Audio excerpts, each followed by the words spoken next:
عقدۃ من لسانی یفقہوا قولی. سورۃ البقرہ آیت نمبر 158, 159 اور 160 ہمارے سامنے ہے. ارشاد باری تعالی ہے ان الصفا والمروہ من شعائر اللہ، بے شک صفا اور مروہ اللہ رب العالمین کی نشانیوں میں سے ہے. تو جو کوئی فمن حج البیت او اعتمر، تو جو کوئی حج کرے بیت اللہ کا یا عمرہ کرے، فلا جناح علیہ، تو اس کے اوپر کوئی گناہ نہیں ہے، ان یطوف بہما، یہ کہ وہ ان دونوں کا طواف کرے. ومن تطوع خیرا، اور جو خوشی سے، رغبت سے، شوق سے نیکی کرے، بھلائی کرے، فإن اللہ شاکر علیم، تو اس میں کوئی شک نہیں ہے کہ اللہ رب العالمین قدردان ہے، سب کچھ جاننے والے ہیں. پس منظر یہ ہے کہ صفا اور مروہ کا طواف ابراہیم علیہ السلام کے زمانے سے حج کا، عمرہ کا حصہ تھا، اور بعد میں مشرکین نے صفا پہ بھی ایک بت رکھ لیا اور مروہ پہ بھی ایک بت رکھ لیا، تو طواف کرتے تھے. اب جب اسلام آیا اور مومن حج کے لیے یعنی جاتے اور طواف کرتے صفا اور مروہ کا، بیت اللہ کا، یا حج کے دوسرے جو ارکان ہیں، مناسک ہیں، ان کو ادا کرتے، تو ان کے خیال میں یہ بات آتی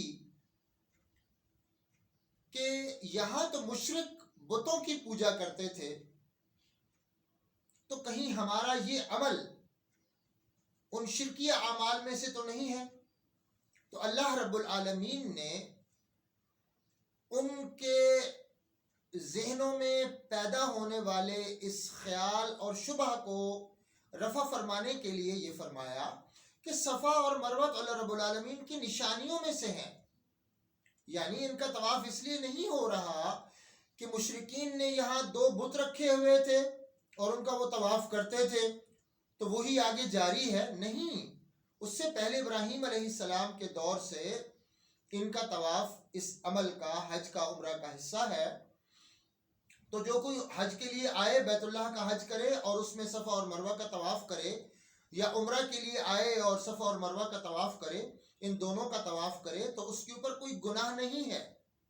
یعنی یہ تو اس عمل کا حصہ ہے، اس کے ارکان میں سے ایک رکن ہے، عمرہ میں یہ شامل ہے کام. اور ساتھ ہی فرمایا کہ جو نیکی کرے شوق سے، رغبت سے، خوشی سے، تو اللہ رب العالمین قدر کرنے والے ہیں، اللہ رب العالمین سب کچھ جاننے والے ہیں. یعنی عمرہ کا تو یہ حصہ ہے ہی ہے، اس کو کرنا ہے. اب اگر کوئی شوق سے کرے، اللہ رب العالمین کی خوشنودی کے لیے کرے، تو پھر اللہ رب العالمین پوری قدر کرنے والے ہیں.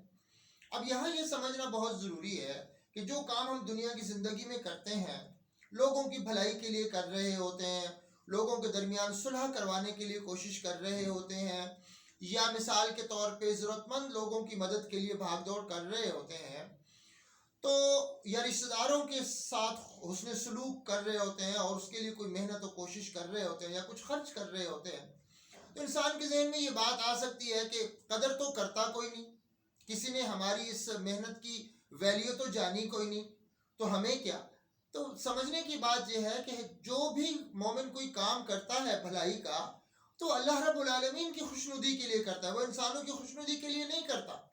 اس لیے اس کو یہ فکر لاحق نہیں ہونی چاہیے کہ بندوں نے قدر نہیں کی، کسی نے نام ہی نہیں لیا میری محنت کا. بھئی لوگوں سے تو ہم نے نام نہیں لینا کہ لوگ شاباش دیں، شاباش تو رب العالمین نے دینی ہے. اور وہ کون ہے؟ شاکر علیم، پوری قدر کرنے والے، جاننے والے. یعنی کون بندہ رب العالمین کی خوشنودی کے لیے کہاں، کیسی، کس وقت اور کیا محنت کر رہا ہے، کیا خرچ کر رہا ہے، کیا وقت دے رہا ہے، کیا توانائی لگا رہا ہے، کیا انفلوئنس استعمال کر رہا ہے، اللہ رب العالمین جانتے ہیں اور پوری قدر کرنے والے ہیں. تمہیں بھلائی کرتے ہوئے اس بات کا ایک ذرے کے برابر بھی شائبہ نہیں ہونا چاہیے کہ کسی نے دیکھا نہیں، کسی کو پتہ نہیں چلا۔ انسانوں میں سے کسی نے دیکھا یا نہیں دیکھا، اور کوئی دیکھ بھی لے تو کیا، نہ بھی دیکھے تو کیا، رب العالمین دیکھ رہے ہیں۔ وہ پورے طور پر قدر کرنے والے ہیں۔ جو فرما برداری کا کام کرو گے رب العالمین اس کا پورا پورا تمہیں بدلہ دیں گے، اس کی پوری ویلیو جانیں گے رب العالمین، اور ان کو یہ بھی پتا ہے کہ تم نے کہاں محنت کی ہے۔ انسانوں نے دیکھی یا نہیں دیکھی اس سے کوئی فرق نہیں پڑتا۔ ساتھ ہی فرمایا ان الذين يكتمون ما انزلنا من البينات والهدى من بعد ما بيناه للناس في الكتاب اولئك يلعنهم الله يلعنهم اللاعنون۔ بے شک وہ لوگ جو چھپاتے ہیں اس چیز کو جو ہم نے اتاری ہے واضح نشانیوں میں سے اور ہدایت میں سے، واضح نشانیاں اور ہدایت جو ہم نے اتاری ہے، جو لوگ اس کو چھپاتے ہیں اس کے بعد کہ ہم نے اس کو کھول کر کتاب میں بیان کر دیا ہے، ان لوگوں پر لعنت ہے اللہ رب العالمین کی، اور لعنت کرنے والوں کی لعنت ہے۔ یہود کی بڑی شرارتوں یا بڑے جرائم میں سے ایک بڑا جرم یہ تھا کہ اللہ رب العالمین نے جو اپنی پاک کتاب میں وحی نازل فرمائی ہے، جو ان کے پاس تھی تورات انجیل صحف موسیٰ، اس کو چھپاتے تھے اور لوگوں کی اس تک رسائی نہیں ہونے دیتے تھے۔ اس لیے فرمایا کہ ان پر اللہ کی لعنت ہے۔ اللہ رب العالمین نے جب اپنی ایک تعلیم کتاب میں کھول کر بیان کر دی ہے تو جس تک پہنچے اس نے آگے اس کو کنوے کرنا ہے۔ ہمارے ساتھ بھی یہی مسئلہ ہے۔ آپ سب جانتے ہیں کہ سب کانٹیننٹ میں قرآن کا جو متن ہے اس تک کسی کی رسائی نہیں، یعنی اس کی جو انڈرسٹینڈنگ ہے وہ نہیں ہونے دیتے تھے، کہ قرآن کا ترجمہ کرنا ہی یہاں پہ منع تھا اور جرم تھا۔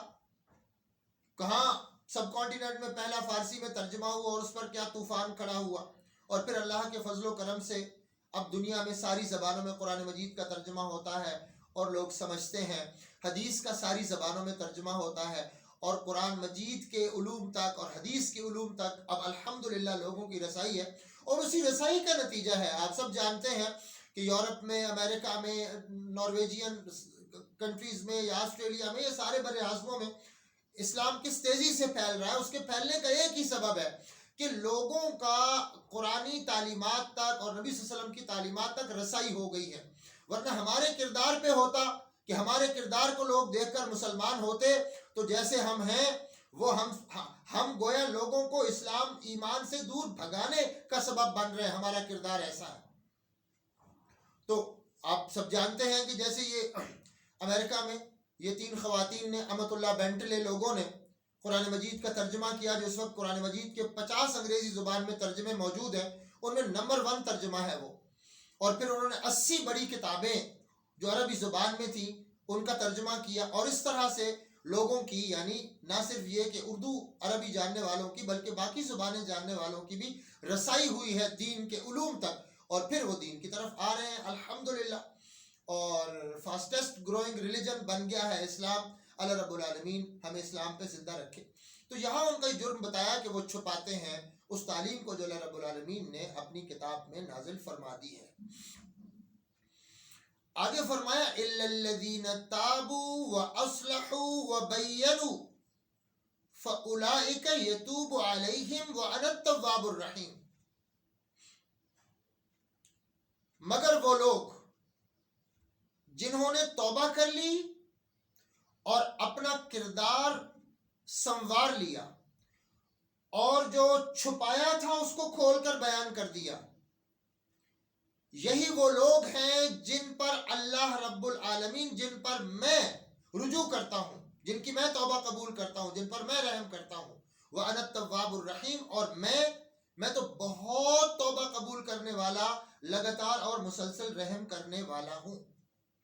یہاں یہ بات سمجھنی ہے کہ ایک شخص کا یہ کہنا کہ میری توبہ، اور پھر اس کا کردار و عمل ویسا ہی رہے جو توبہ سے پہلے ہے، تو یہ کوئی توبہ نہیں ہے۔ توبہ وہ ہے کہ ایک بندے نے اپنے گناہوں سے یا اپنی گناہوں کی زندگی سے توبہ کی ہے تو اس توبہ کے ساتھ اس کی زندگی بھی بدل گئی ہے، وہ صالح ہو گئی ہے۔ اس لیے قرآن نے جہاں پر بھی ایمان کا ذکر کیا تو ایمان کے ساتھ اعمال صالحہ کا ذکر کیا۔ اکیلا ایمان جس کے ساتھ کوئی عمل نہیں، یہ تو مرجیہ کا عقیدہ ہے کہ کلمہ پڑھ لو اس کے بعد جو مرضی کرو۔ دین کی یہ تعلیم نہیں ہے۔ دین کی تعلیم یہ ہے کہ جو ایمان قبول کیا ہے، اعضاء و جوارح ساری زندگی اس ایمان کے اوپر گواہی دے رہی ہو کہ ہاں اس کے دل میں ایمان ہے، اس کی زبان سے بھی پتہ چل رہا ہے، اس کے اعمال سے بھی پتہ چل رہا ہے، اس کے معاملات سے بھی پتہ چل رہا ہے کہ یہ اس نے ایمان قبول کیا ہے۔ یہ ایمان ہے کہ ہم کہیں کہ ہم ایمان لائے ہیں اور ہماری زندگی کفر میں ہو، یعنی کفریہ کام ہماری زندگی میں، اور ہم یہ کہہ رہے ہوں کہ ہم ایمان لائے ہیں، یہ کوئی ایمان نہیں ہوگا۔ ایمان وہ ہے جس کے ساتھ عمل بھی صالح ہو، اور توبہ وہ ہے جس کے ساتھ عمل بھی صالح ہو۔ جیسے قرآن نے جیسے یہ فرمایا سورۃ الفرقان میں فرمایا إِلَّا مَن تَابَ وَآمَنَ وَعَمِلَ عَمَلًا صَالِحًا فَأُولَئِكَ يُبَدِّلُ اللَّهُ سَيِّئَاتِهِمْ حَسَنَاتٍ۔ ہاں وہ شخص جس نے توبہ کر لی اور ایمان لے آیا اور اس نے کام کیا، وہ کام جو صالح ہے، تو یہ وہ لوگ ہیں جن کی برائیوں کو اللہ رب العالمین نیکیوں میں تبدیل کر دیں گے۔ اس کے مان بعد آیت میں فرمایا وَمَن تَابَ وَعَمِلَ صَالِحًا، اور جس شخص نے توبہ کی اور صالح عمل کیا، یعنی توبہ وہ ہے کہ توبہ کے ساتھ عمل صالح ہو گیا ہے۔ توبہ ہے اور اس کے ساتھ کردار اور عمل وہی ہے جو توبہ سے پہلے گناہ کا تھا، تو پھر یہ توبہ تو نہیں ہے۔ کردار کو بدلنا توبہ ہے۔ کوئی جھوٹ بولتا تھا تو اس کی جھوٹ سے توبہ یہ ہے کہ اب وہ سچ بولتا ہے۔ کوئی خائن تھا تو خیانت سے توبہ یہ ہے کہ اب دیانت داری اور امانت داری اس کی زندگی میں آ گئی ہے۔ اگر کوئی لوگوں کے درمیان چغلیاں کھا کے لڑائیاں کراتا تھا تو اب وہ صلح کے لیے دوڑ دھوپ کر رہا ہے۔ اسی طرح باقی چیزیں ہیں، باقی زندگی ہے۔ تو یہاں پر جو ان کا یہ جرم بتایا کہ ان الذین یکتمون ما انزلنا من البینات والہدی، بے شک وہ لوگ جو چھپاتے ہیں اس چیز کو جو ہم نے نازل کی ہے اپنی واضح نشانیوں میں سے اور اپنی ہدایت میں سے، اس کو جو لوگ چھپاتے ہیں، تو اس کے بعد جو فرمایا الا الذین تابوا واصلحوا وبینوا، وہ لوگ جنہوں نے توبہ کر لی اور اپنی اصلاح کر لی اور کھول کر بیان کر دیا، یعنی وہ جو چھپایا تھا اس کو کھول کر بیان کر دیا۔ اب کسی نے اللہ رب العالمین کی تعلیم جو اس کے پاس ہے وہ چھپائی ہوئی ہے اور لوگوں کو اس کا نہیں علم ہونے دیتا کہ لوگ گمراہی میں رہیں، اور پھر اس کی گمراہی کو بعد میں خود ہی وہ سند دے دیتا ہے کہ یہ بھی ٹھیک ہے، یہ شرک و بدعت ٹھیک ہے، تو اس نے توبہ تو نہیں کی۔ توبہ تو یہ ہے کہ جو اس نے چھپایا تھا علم دین کا، اب اس کو توبہ کرنے کے بعد کھول کر بیان کر دے۔ ساتھ ہی فرمایا یہ وہ لوگ ہیں جن کی میں توبہ قبول کرتا ہوں۔ ظاہر ہے اللہ رب العالمین کی طرف تو انسان جب رجوع کرے، اللہ کو جب پکارے، جب اپنے گناہوں سے باز آ جائے، تو رب العالمین تو اپنی رحمت کے ساتھ بندی کی طرف متوجہ ہو جاتے ہیں۔ یہ تو انسان ہے باغی جو گناہوں پر گناہ کرتا رہتا ہے اور اسے رب العالمین کے سامنے حاضر ہونے کا احساس نہیں ہوتا۔ ساتھ ہی فرمایا وَأَنَا التَّوَّابُ الرَّحِيمُ، اور بے شک اور میں بہت توبہ قبول کرنے والا، رحم کرنے والا ہوں۔ یعنی جب جب کوئی میری طرف توبہ کرتا ہے، میری طرف رجوع کرتا ہے، میری طرف پلٹ کر آتا ہے، تو میں اس کی توبہ قبول کرتا ہوں اور اس پر اپنا رحم کرتا ہوں۔ یعنی وہ جب حقیقی سچی خالص توبہ کرتا ہے تو اس کے گناہوں کو میں معاف کرتا ہوں، اپنی بخشش سے اس کو نوازتا ہوں۔ رب العالمین سے دعا کرتے ہیں کہ رب العالمین ہمیں اپنا کردار سنوارنے کی، اللہ کی طرف رجوع کرنے کی توفیق دے دے، جس کے نتیجے میں ہماری دنیا کی زندگی صالح ہو جائے اور اس کے نتیجے میں ہمیں آخرت کی کامیابی نصیب ہو جائے۔ السلام علیکم ورحمۃ اللہ وبرکاتہ۔